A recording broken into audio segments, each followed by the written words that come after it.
So hey guys, welcome back to my channel. तो दोस्तों, अब से मार्शल मास्टर के सारे वीडियोस पहले की तरह ओताकू सेनपाई चैनल में ही आएंगे, और वो भी सबसे पहले। तो बिना किसी देरी के अब चलिए वीडियो को शुरू कर लेते हैं। जैसा कि हमने लास्ट एपिसोड में देखा था कि कंपटीशन शुरू हो गया था, जिसमें सभी लोग अपनी जी जान लगाकर फ्लेम्स को इन्फ्यूज कर रहे थे। कुछ लोग इसमें सक्सेसफुल हो रहे थे तो कुछ लोग फेल। मगर बात करें चैन साओ की, तो उसने अब तक स्टार्ट भी नहीं किया था, जिसको देखकर बाकी हेवनली रीजन के मास्टर्स नॉर्दर्न हेवनली रीजन के पेविलियन मास्टर का मजाक उड़ाने लगते हैं और साथ ही अपने अपने चैंपियंस की खूब तारीफ करते हैं। यहाँ तक कि लॉर्ड ओयांग भी उनका टैलेंट देखकर इम्प्रेस हो गए थे। वो कहते हैं कि इस बार के सारे चैंपियंस काफी ज्यादा टैलेंटेड हैं। और अब आगे दोस्तों, आज के एपिसोड की शुरुआत बिल्कुल उसी जगह से होती है जहाँ हमें दिखाया जाता है कि एक पेविलियन मास्टर चैन साओ को नोटिस कर लेते हैं कि उसने अब तक फ्लेम रिफाइनिंग शुरू ही नहीं किया है। वो कहते हैं कि अब तो समय भी खत्म होने वाला है, आखिर ये लड़का अब क्या करेगा।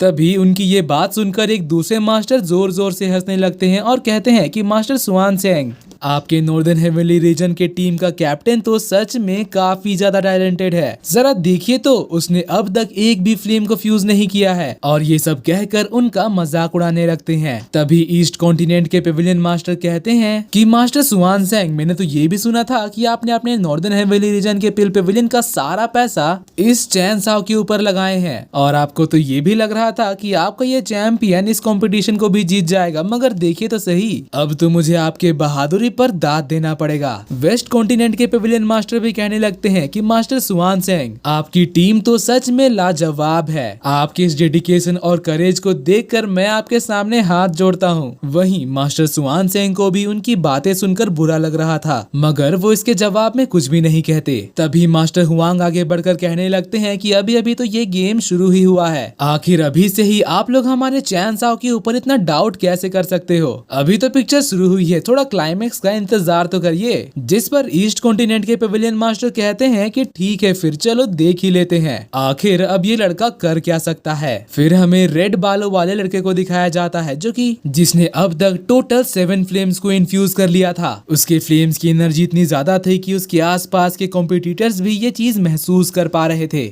ईस्ट पेविलियन के मास्टर ये देखकर कहते हैं कि अब तो मुझे यकीन हो गया है कि इस साल का इस कंपटीशन का विनर और कोई नहीं बल्कि यान होने वाला है। तभी एक दूसरे मास्टर कहते हैं कि देखो जरा चैन साओ को, लगता है कि वो कुछ करने वाला है। जिसके बाद हमें चैन साओ को दिखाया जाता है, जिसने अब एक फॉर्मेशन को एक्टिवेट कर लिया था। सभी लोग ये चीज देखकर हैरान हो गए थे कि चैन साओ ने एक ही साथ सारे 9 फ्लेम्स को कंट्रोल कर लिया था। तभी मास्टर ओयांग बताते हैं कि चैन साओ ने अभी तक किसी भी फ्लेम को रिफाइन नहीं किया है, तो फ्यूजन करने की बात तो अभी बहुत दूर है। वो बस अपने स्पिरिचुअल फॉर्मेशन की मदद से सभी फ्लेम्स को अपने इर्द गिर्द घुमा रहा है, और सिर्फ फ्लेम्स को हिलाने से फ्लेम्स फ्यूज नहीं होते हैं। मगर सोचने की बात तो ये है कि ऐसा करने के पीछे चैन साओ का मकसद क्या है। फिर हम देखते हैं कि चैन साओ उन फ्लेम्स को ऊपर हवा में ले जाकर उनको फ्लेम स्पिरिट्स में ट्रांसफॉर्म कर देता है, जिसको देखकर यान मुस्कुराने लगता है। फिर हमें दिखाया जाता है कि वो सभी फ्लेम स्पिरिट्स अपने अपने वेपन्स निकाल रहे थे और फिर एक दूसरे से फाइट करना शुरू कर देते हैं। फ्लेम फ्यूजन करने का ये एक एंशिएंट टेक्निक है,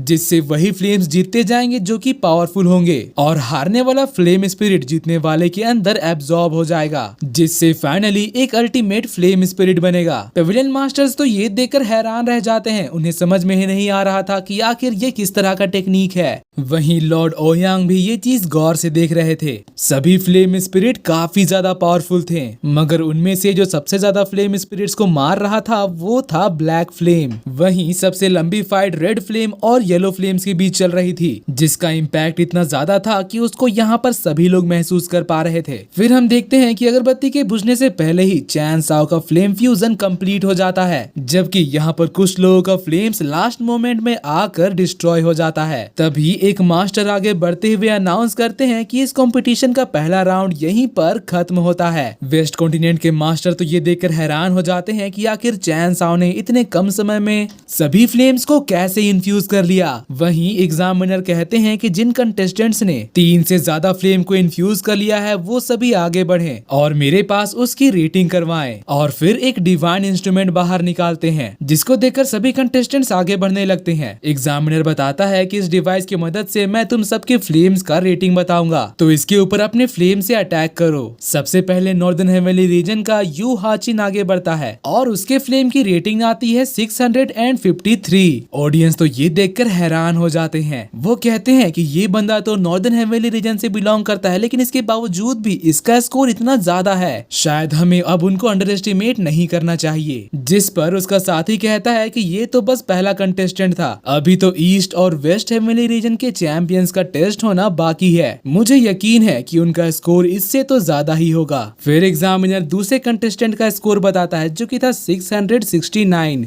और ये भी नॉर्दर्न हेवनली रीजन से बिलोंग करती थी। जिसके बाद फिर बारी आती है होली सन लुओ की।